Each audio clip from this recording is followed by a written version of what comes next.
What's going on, everybody? This is Black Men Sundays. I'm your host, Corey Sylvester Murray, and we're talking about generational wealth, mental health, finance, and business. It's a black man Sunday. Time to put all childish things away. I refuse to be the man I was yesterday. Gotta put my best foot forward and elevate. And before we introduce today's guest, my brother Eric from Huntsville, back in Hunts, Vegas. Who do you have for our Black Men Sunday spotlight, my brother? Man, today's spotlight, we're going to focus on a young lady. Her name is Nasara James Dablo.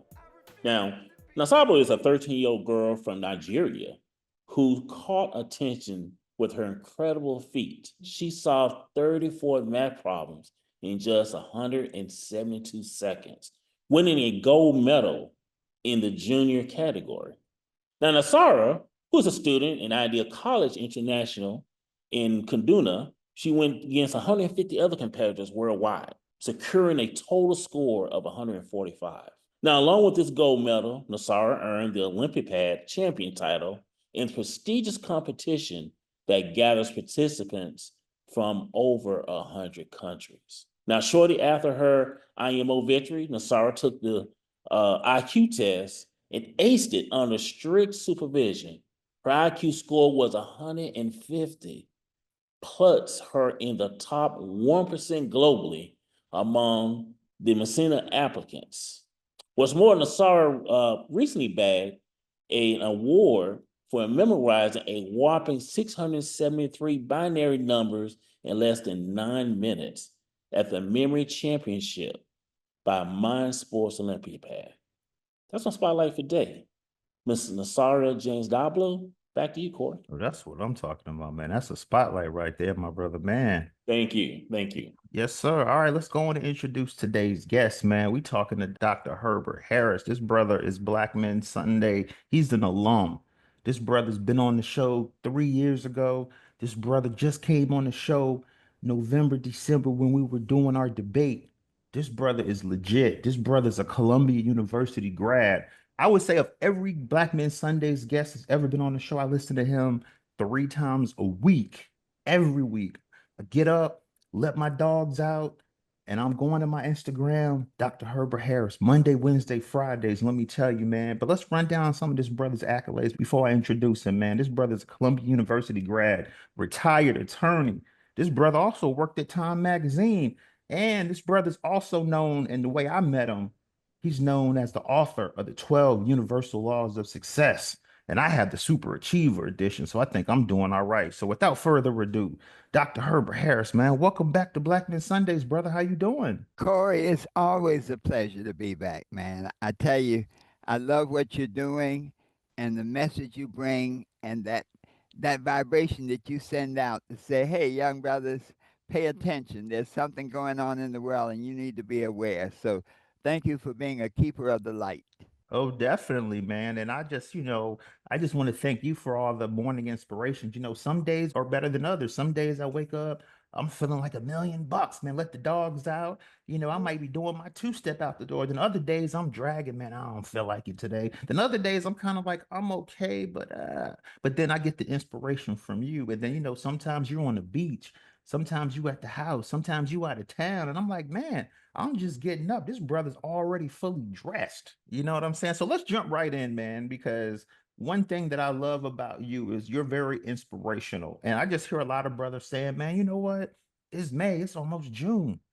Man, yeah, the new year just really started. I got plenty of time. I haven't really set my goals. I haven't really done much. I just been, going through the, you know, come home, work, rinse and repeat cycle. But I have goals. I want to be an entrepreneur. I have things going on, but I'm not really doing that.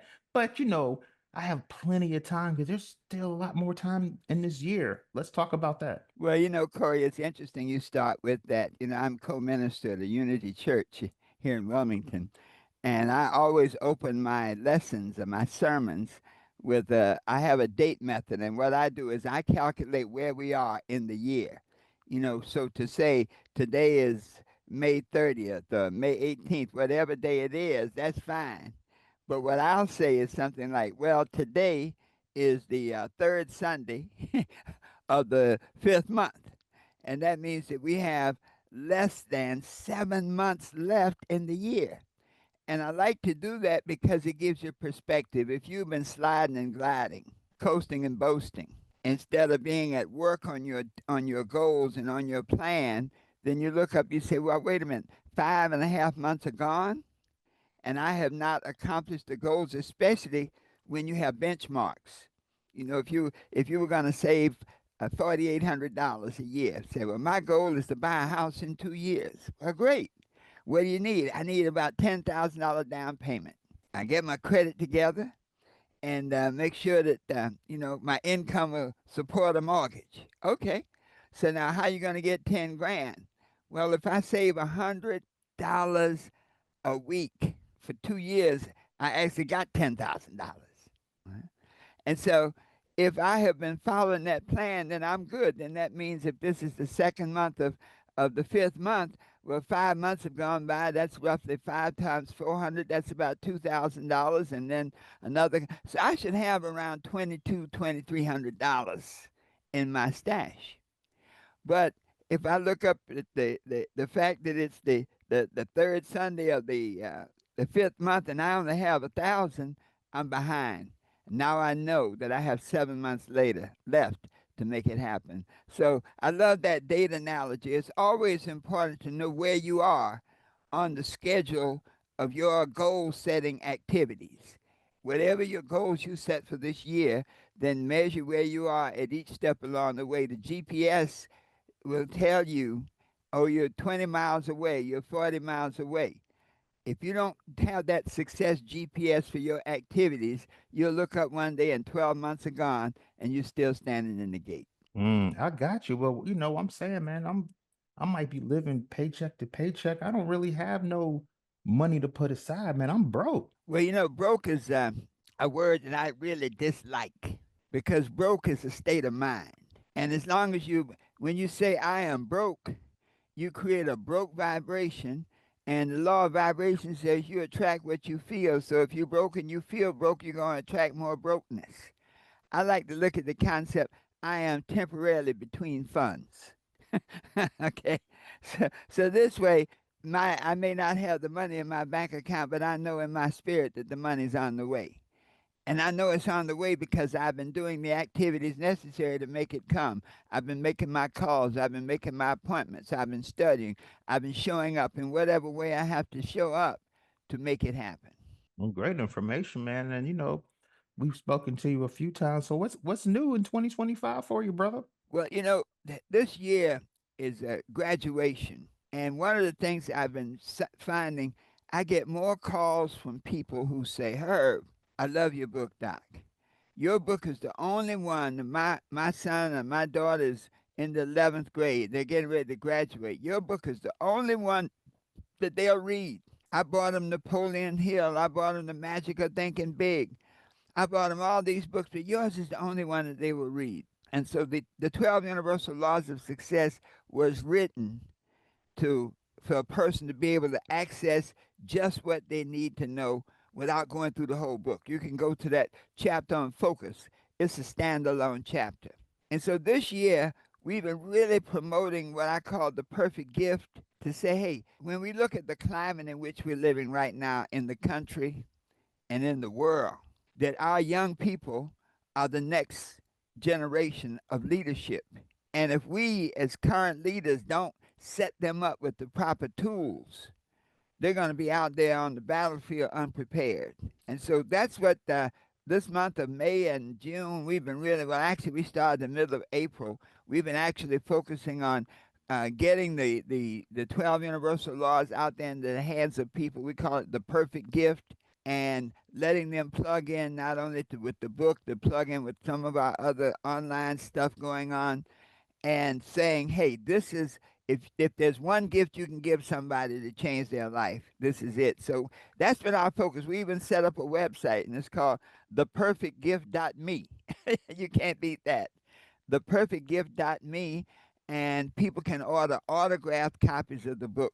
I sign it, autograph it. If they order 3 or more copies, we've been really offering a special vacation. We found a company that, a lot of times these resorts have empty rooms. And so there's a company that helps fill those rooms. And so whenever people buy 3 or more copies of the 12 Universal Laws of Success, we can get them a 7-night, 8-day vacation, man, complimentary. They pay the tax and everything.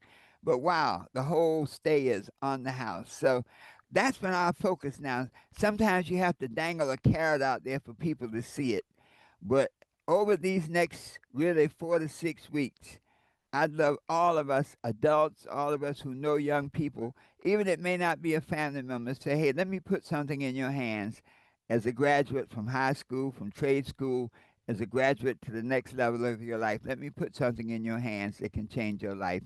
And so that's why we recommend the perfectgift.me, www.theperfectgift.me. That's what I'm talking about, man. Yeah, because I know I bought the book last year, and I bought about 7 copies from my mentees that were graduating last year. So, a lot of them were like, "You got us a book." I'm like, "Just pop it open, read it," and then it's been all love ever since, man. But let's crack that book open, man, because I feel like when I talk to you, or not talk to you, but just when I'm tuning in to you Monday, Wednesday, Fridays, and sometimes Saturdays, man, you're pulling out elements from the 12 universal laws of success. So let's talk about that because, brothers listening to this show, are CEOs, brothers fresh out of college, brothers about to go to college, brothers about to retire. Like we have all the flavors on here. So let's, crack open some of those universal laws and apply them to our lives like right now. And I'll let you pick the one. But, obviously this Black Men Sunday. So obviously something financial, business kind of thing. Let's talk about that. One of the chapters in the book that I think really stands out with young people, with all people, is we call it the law of value, the 8th law. And because business, money, and these things come under the law of value, what do you consider important in your life? If you don't have a high value, for example, money is okay. Money is good. Some people say, oh, money is the root of all evil. The Bible didn't say that. It says money can be the root of all kinds of evil. And so one of the main things that we like to teach in the book is money is a powerful servant, but a terrible master.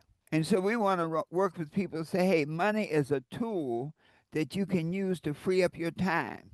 Once you solve the riddle of survival, once you've gotten off of that rat race of, more a month at the end of the money, where every month you're going in the hole deeper and deeper. Once you can get off of that rat race, that almost a wheel, then you can now say, okay, I got some breathing room now. Let me look at my purpose.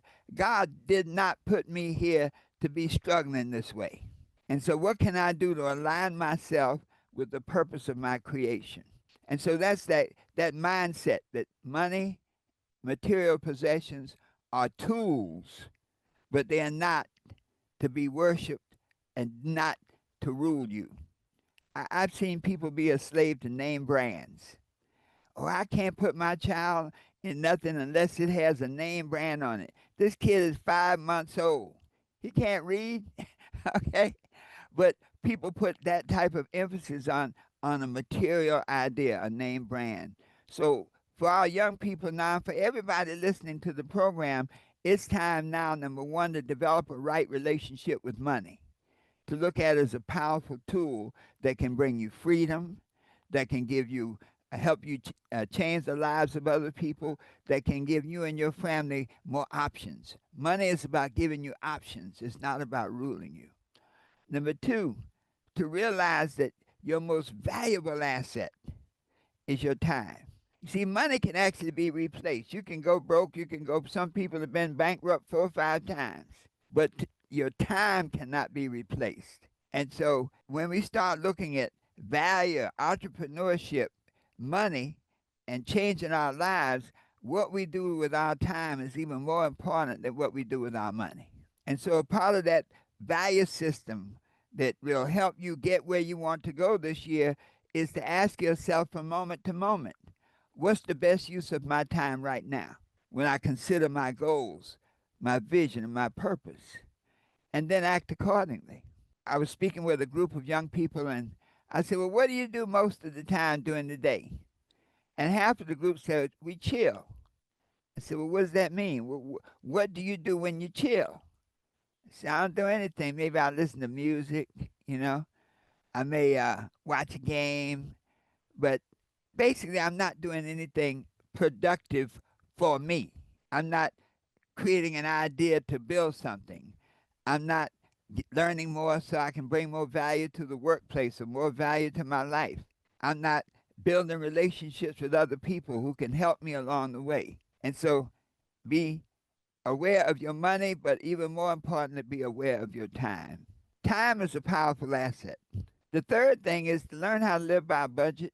If you don't have a budget, you will always be broke. Every company, every corporation. You see, life is a business. Life is a business just like a McDonald's is a business. If a McDonald's does not make money, if you spend more, have greater expenses than income, it's going to go out of business. If you have greater outflow than income, you're going to have an unhappy life. You're going to have a life without some of the material things that can make your life easier. Let's put it like that. And so let's look at this idea of working from a budget, which means to understand money from a point of view of the flow. The flow of money is money comes in. When we talk about the law of wealth in this 8th chapter, there are 4 aspects of it. Money comes in, what's called the earning principle. As long as you are changing hours for dollars, exchanging hours for dollars, you want to earn as much as you can from the time you spend on a job. So you can have a job that makes $10 an hour. When I practice law and you're on a trial, you're billable $400 to $500 an hour. So your hourly rate is based on the value you bring to the program. So the earning principle says earn as much as you can and increase your value to earn more. The second principle is the spending principle. Now, I don't even like that term, but that's the term they call it. I like to call it the circulating principle. Spending has a connotation that if you spend money, it's gone forever. But circulating the money means that if you send it out, it's going to bring back something.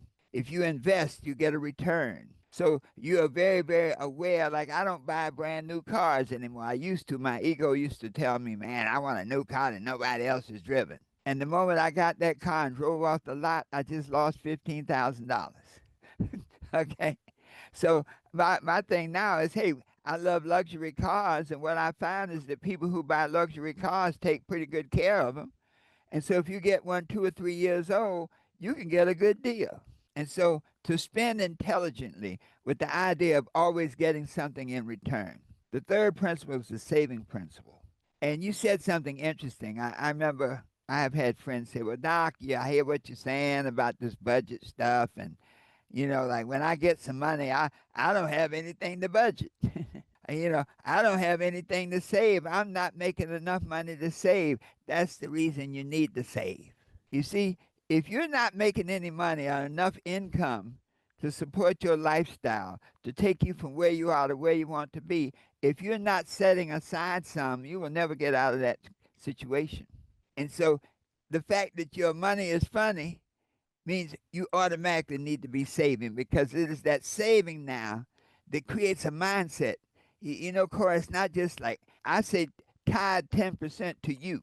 No matter how much you're making, if you're making $100 a week, $1,000 a week, $5,000 a week, no matter how much, tithe 10% to yourself. And that means put it in a separate envelope, a separate account, a separate thing, so it's not even existing anymore. In your mind, it's out of your budget. That when you enter that savings principle, it is only through savings that you accumulate. Many people say, well, I can't accumulate, I just need to make more money. But you'll find that if you make more money, the more money you make, it seems like your expenses rise. The more you get, the more you spend. But the moment you take control of that and say, let me save 10% of this.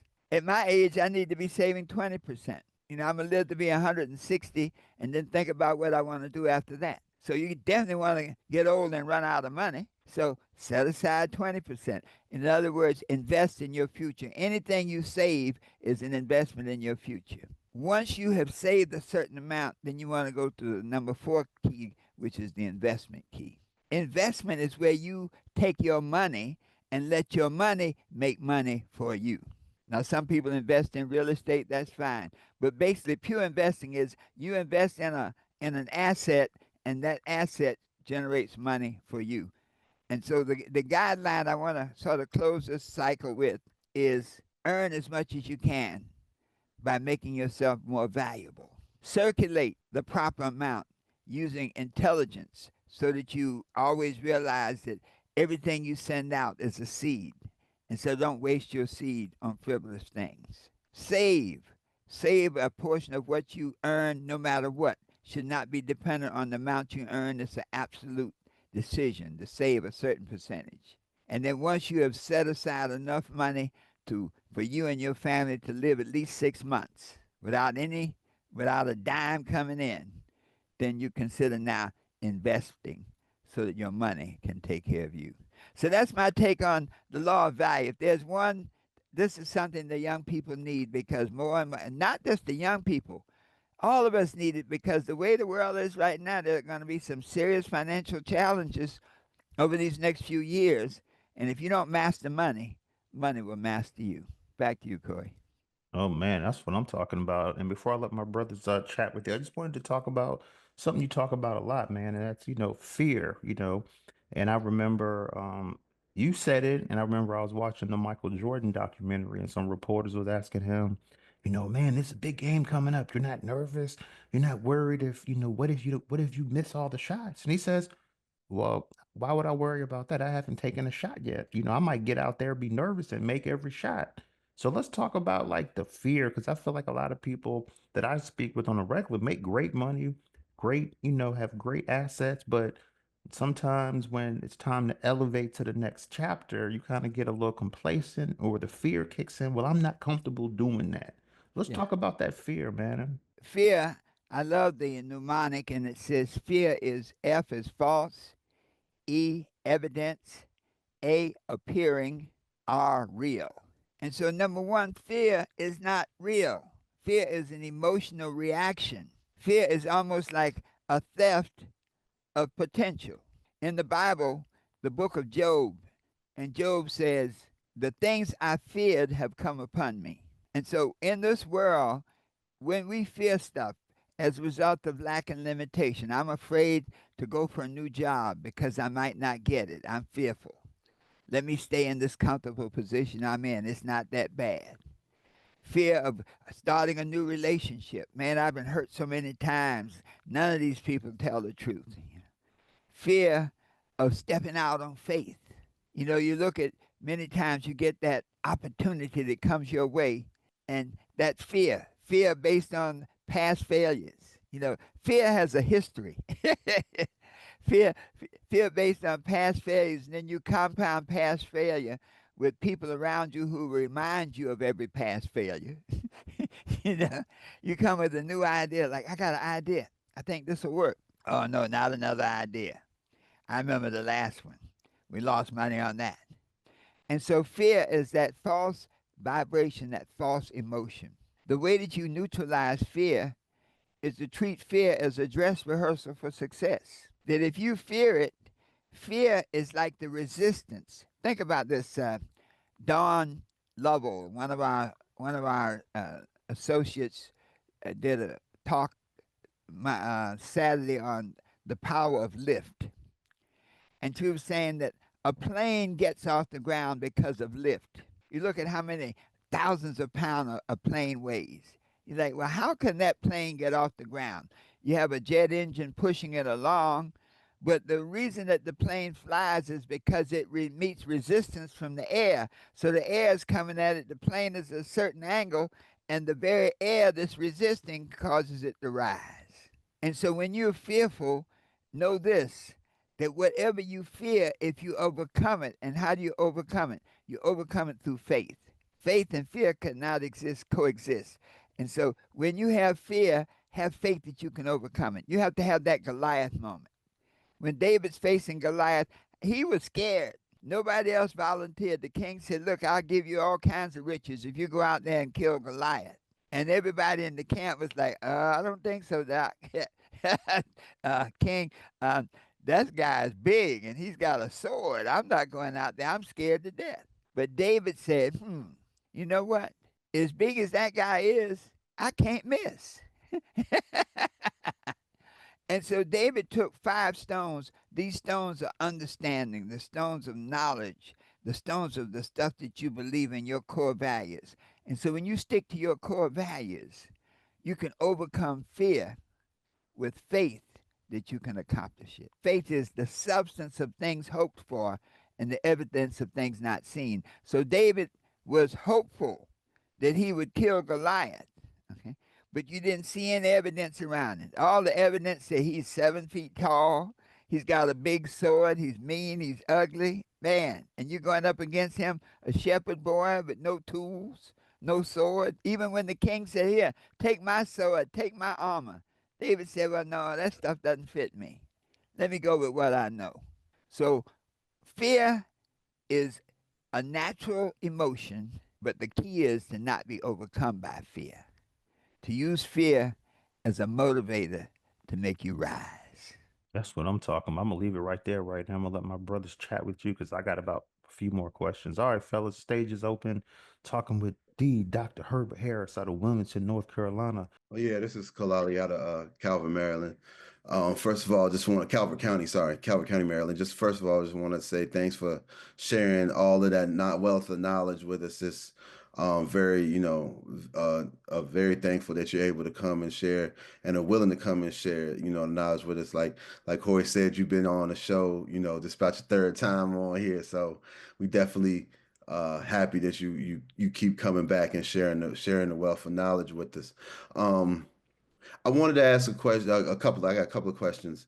My first question is, you talked about, saving money, and money being an investment in your future self. We have a situation with a lot of our, a lot of our brothers and sisters that are in lower income situations where they don't even think they're gonna make it till tomorrow. So why would they save until tomorrow? And do you have any ideas, thoughts on how we can overcome that mentality so we can get to a mentality where we can, you know, plan, dream, and think for a better day in the future? Kalali, that's a great question. And I'll say this, that one of the ways that when you have light funds, when your funds are short, is to combine the money. You notice other people come here from other countries and they'll live 13 to a room. They'll do a very menial job. You'll have them making $8 an hour, but it's 20 of them making $8 an hour. You add it up. That's what? 8 times 20, that's at $160 an hour. You work 8 hours like that, they say, well, we'll live on 60. That's $100 an hour. We've saved $800. And so one of the things that one of you might say the vestiges, the carryover from the slavery paradigm is that fear of getting together. Whenever we have gotten together, we can overcome stuff. And so I think we need to teach our young people to get together and work together in harmony. By yourself, it can be done, but if in a group, it's much easier. So work together. Hey, guys, look, you're not making any money. You're not making any money. How can we pool our time, our talents, and make more money? Take a certain amount of that money to build something that we want to do. We want to have a company. You know, there's certain cultures that come here and they'll be working in a store. Then a year later, they own the store. And then a year later, they own another store. And then a year later, they own the block.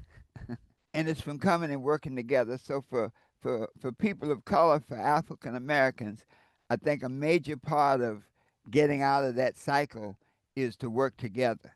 Individually, you can do it, but it's much stronger to work together under the guidance of a mentor. You know, there's always got to be a Moses. You know, God didn't tell the people of Egypt, like, save yourselves. Good luck, hang in there.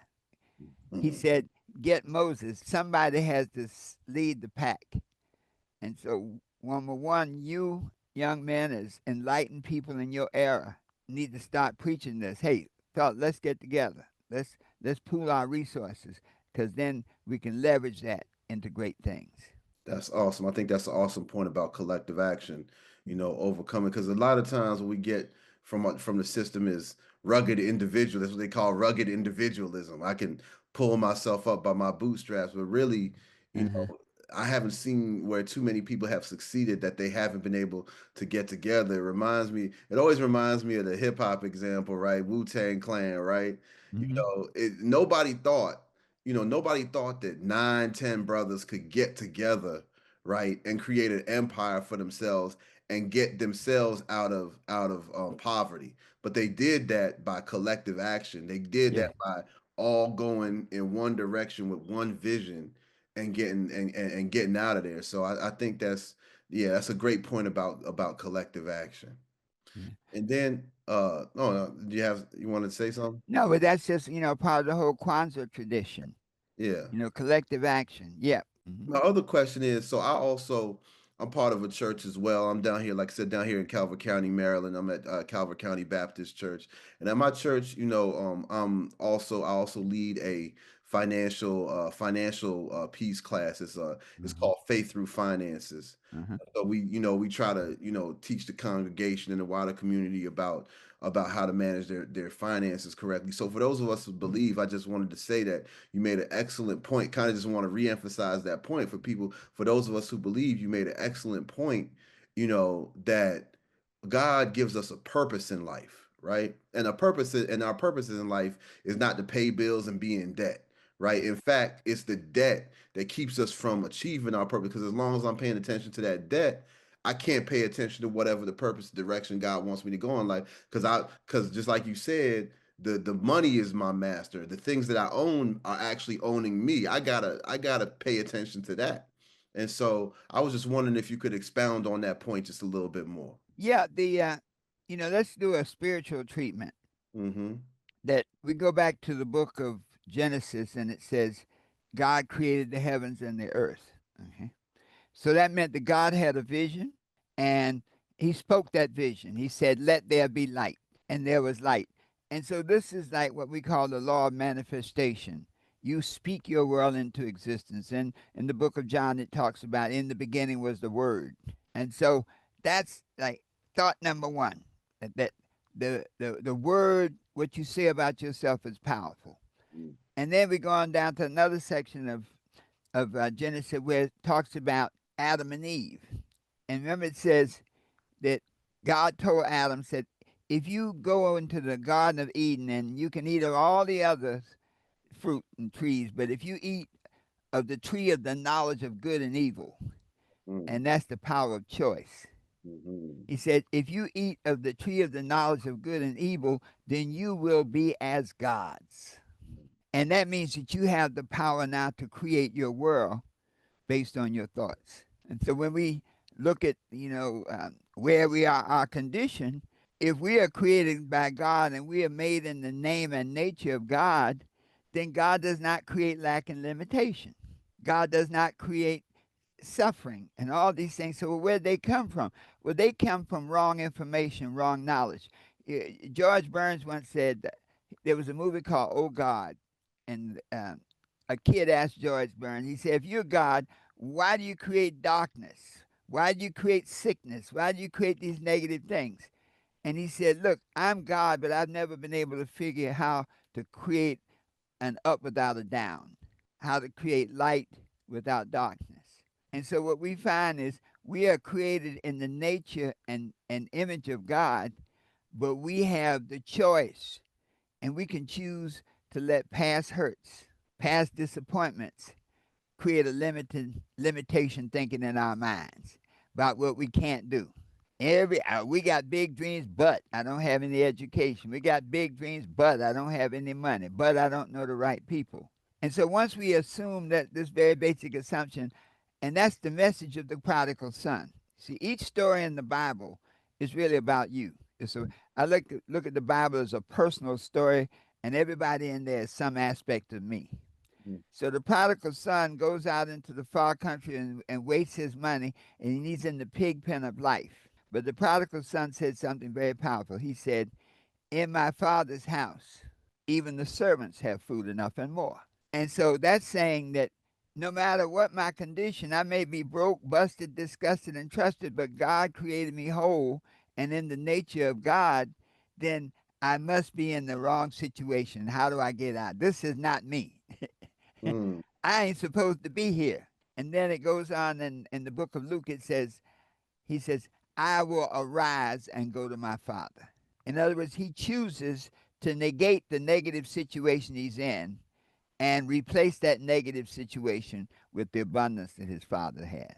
So for our young people, don't let your situation define you. You're better than that. Don't let other people define you. You have more talent than that.